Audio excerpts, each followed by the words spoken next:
আসসালামু আলাইকুম ওয়া রাহমাতুল্লাহি ওয়া বারাকাতুহু।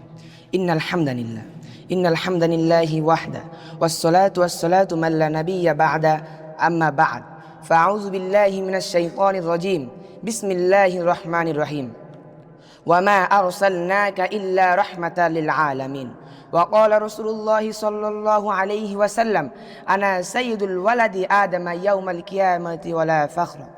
ঐতিহ্যবাহী বিদ্যাপীঠ আর রায়হান ইন্টারন্যাশনাল মাদ্রাসা কর্তৃক আয়োজিত আজকের এই বার্ষিক অনুষ্ঠানের সম্মানিত সভাপতি, সুদক্ষ বিচারক মণ্ডলী এবং বিজ্ঞ পরিচালক, আমার সামনে উপবিষ্ট রয়েছে বাংলার দূর দূরান্ত থেকে আগত এক ঝাঁক এলএম পেশা ছাত্র ভাই ও বন্ধুগণ।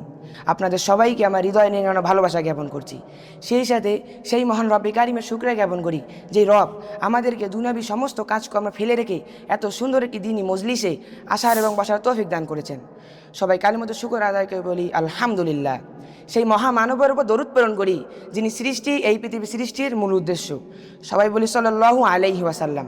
শুভ উপস্থিতি, আজকে আমাকে এখানে কথা বলার জন্য যে বিষয়টি নির্ধারণ করে দেওয়া হয়েছে তা হলো নবী করিম সাল্লাল্লাহু আলাইহি ওয়াসাল্লামের বাল্যকাল আমাদের শিক্ষা। এ বিষয়ে স্বল্প সময়ে অল্প কিছু কথা বলে বিদায় নিব। ওয়া মা তাওফিক ইল্লা বিল্লাহ। শুভ উপস্থিতি, আজ থেকে প্রায় 1450 বছর পূর্বে আরবের বুকে মা আমেনার কোল আলোকিত করে এ ধরার বুকে যে মহামানবের আবির্ভাব হয়েছিল, যার আগমনী বার্তা বহন করেছিল আসমানের ফেরেশতারা, যার দ্বারা পূর্ণতা লাভ করেছে নবুয়তের মহাদৌলতা, তিনি আর কেউ নন, তিনি আমাদের সকলের মায়ার নবী, দয়ার নবী, বিশ্ব নবী হযরত মুহাম্মদ সাল্লাল্লাহু আলাইহি ওয়াসাল্লাম। নবী করিম সাল্লাল্লাহু আলাইহি ওয়াসাল্লামের বাল্যকাল ছিল অন্যান্য বালকদের চেয়ে সম্পূর্ণ ব্যতিক্রম, কারণ তিনি তো হবেন সকল বালকের আদর্শ। তিনি ছিলেন শান্ত ও কোমল হৃদয়ের অধিকারী। তিনার চলাফেরা, আচার আচরণ সব কিছুই ছিল শিক্ষণীয়। তিনি দুধ মা হালিমাকে কখনো পেরেশানিতে ফেলেননি। মা ও দাদা ইন্তেকালের পর অনেক বেশি ব্যতীত হয়ে পড়লে চাচা আবু তালিব তেনাকে পিতৃ স্নেহ দিয়ে লালন পালন করেন। খাবারের সময় যখন চাচি ডাক দিতেন অত্যন্ত লাজুকতার সাথে উপস্থিত হয়ে সামনে যা আসতো খুশি মনে খেয়ে নিতেন। তিনি বাল্যবয়স থেকে ছিল কর্মঠ। চাচার সংসারে ছিল অভাব, তাই তিনি চাচার মেষপাল চড়াতেন। এমনকি বাল্য বয়সেই ব্যবসার উদ্দেশ্যে সিরিয়া গমন করেন। আর পথে ঘটে যাক ঘটনা, সিরিয়ার কাছাকাছি কোনো এক জায়গা যাত্রাবিরত হলে তার পাশেই ছিল একটি ইবাদতশালা, তাতে বাস কত জৈন খ্রিস্টান পদরি। কাফেলা বিরতির কিছুক্ষণ পরেই পদী সেখানে উপস্থিত হয়। কাফেলার আশপাশ ঘুরে মুহাম্মদ সাল্লাল্লাহু আলাইহি ওয়াসাল্লামের হাত ধরে বলেন, এই তো সেই বিশ্বমানবের পথ প্রদর্শক হযরত ঈসা আলাইহিস সালামের ভবিষ্যৎবাণীর প্রতিশ্রুত নবী, যাকে আল্লাহ তাআলা জগতের মঙ্গল হিসেবে সৃষ্টি করেছেন। প্রতি নবী করিম সাল্লাল্লাহু আলাইহি ওয়াসাল্লামের সম্মানার্থে কাফেলার সকলের জন্য মেহমানদের ব্যবস্থা করেন। আবু তালিবকে মুহাম্মদ সাল্লাল্লাহু আলাইহি ওয়াসাল্লামের ব্যাপারে সাবধান করে বলেন, তুমি মুহাম্মদকে সিরিয়ানে যেও না, কারণ আমার বিশ্বাস সেখানকার ইহুদিরা কাফেররা মুহাম্মদকে চিনবে এবং হত্যার ষড়যন্ত্র করবে। নাউজুবিল্লাহ। মুহতারাম হাজরিন, অত্যন্ত দুঃখের সাথে আজকে বলতে হয় বালক মুহাম্মদ সাল্লাল্লাহু আলাইহি ওয়াসাল্লাম আদর্শ আমাদের সমাজ থেকে বিলুপ্তর পথে। আজ নতুন শিশু জন্মের পর আজান শুনতে দূরে থাক, গানের আওয়াজ তার কানকে প্রকল্পিত করে তোলে।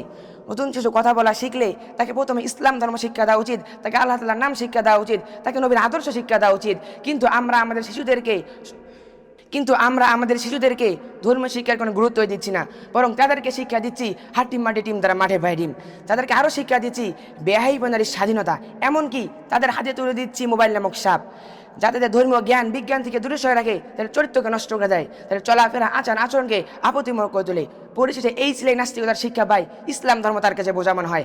আর আপনি সে হতভাগা পিতামাতা যে কিনা তার সন্তানদেরকে এসব শিক্ষা দিয়ে আশা করে আছেন আপনার বার্ধক্যের সময় আপনার এই সন্তান আপনার ভরণ পোষণের দায়িত্ব নেবে, সে দেখা যাবে আপনার স্থান হয়তো আবার কাজের মধ্যে বৃদ্ধাশ্রম, ঠিক কিনা? আজ আমাদের সমাজে নবীর আদর্শ নেই বলেই আমাদের মা বাবা ধর্ষিত হচ্ছে, তারা ইপ্রেজিংয়ের শিকার হচ্ছে, তারা ইজ্জত ধরা হচ্ছে।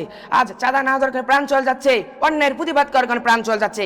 আমাদের চোখের সামনে প্রমাণ, শরীফ ওসমান হাদিকে যেভাবে নির্মমভাবে হত্যা করা হয়েছে, তার দোষ ছিল কি? তার দোষ ছিল একটি, সে সর্বদা সত্যকে সত্য বলছে, মিথ্যাকে মিথ্যা বলছে, অন্যায়ের প্রতিবাদ করেছে, বাতিলদের বিরুদ্ধে লুকে দাঁড়িয়েছে। বাতিলদের বিরুদ্ধে লুকে দেওয়ার কারণে তাকে শহীদ হতে হয়েছে।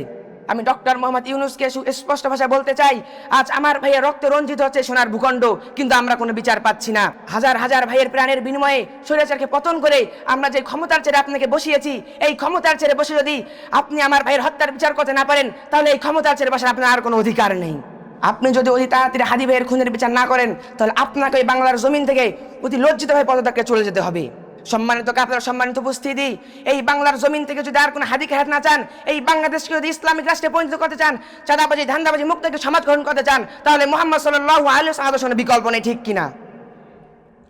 নিজেরাও কর্মসূচি গ্রহণ করতে হবে। প্রত্যেকটি মসজিদে মসজিদে নুরানি মক্তব চালু করতে হবে, প্রতিটি গ্রামে গ্রামে নুরানি মক্তব চালু করতে হবে। কিন্তু আজকের কিন্ডারগার্টেন মহামারী আমাদের শিশুদেরকে সকালে মক্তব যার খেতে প্রতিবন্ধ হয়ে দাঁড়িয়েছে। সামাজিক সামাজিক শিক্ষার পাশাপাশি ধর্ম শিক্ষাকে বাধ্যতামূলক করতে হবে। তো ধর্ম শিক্ষা নয়, সমাজ গঠন, রাষ্ট্র গঠন সব ক্ষেত্রে কোরআন সুন্নাহ হয়ে করতে হবে। আর এই বিষয়ে কেউ বা কোনো সরকার যদি প্রতিবন্ধ হয়ে দাঁড়ায়, দরকার পরে 2013 সালে রক্তাক্ত 7 আবার যাব, দরকার পরে 2024 রক্তাক্ত জুলে আবার যাব, বুকের এক ফোঁটা রক্ত থাকা পর্যন্ত লড়ে যাবে ইনশাআল্লাহ। তুমি হও আওয়ামী লীগ, হও বিএনপি, হও জাতীয় যেই হও না কেন, তুমি যদি আমার নবীর সামনে কুরুপ্ত করে ইসলাম ধর্মের বিরুদ্ধে যাও, আলেম ওলামাদের উপর অন্যায় অত্যাচার নির্যাতন জুলুম করো, তুমিও কান খুলে শুয়ে রাখো। 2024 স্বৈরাচার শাসক শেখ হাসিনা তো দেশ ছেড়ে পালিয়ে গেছে। আল্লাহর কসম করে বলছে, আল্লাহর কসম করে বলছে, তোমাকে দেশ ছেড়ে নয়, তোমাকে এই দুনিয়া ছেড়ে চলে যাবে, ঠিক কিনা? সম্মানিত উপস্থিতি, আজকের এই মজলিস থেকে আমরা প্রতিজ্ঞা করি, যেখানে অন্যায়, যেখানে অবিচার, যেখানে এই জুলুম, সেখানে আমরা প্রতিবাদের হাত বাড়িয়ে দেব ইনশাআল্লাহ। আমি এই বলে আমার সংক্ষিপ্ত বক্তব্য শেষ করছি। নাসরুম মিনাল্লাহি ওয়া ফাতহুল করিম ওয়া বাশশিরুল মুমিনিন। আসসালামু আলাইকুম ওয়া রাহমাতুল্লাহ। আর রায়হান ইন্টারন্যাশনাল মাদ্রাসা একটি আন্তর্জাতিক কোরআনিক শিক্ষা মিশন।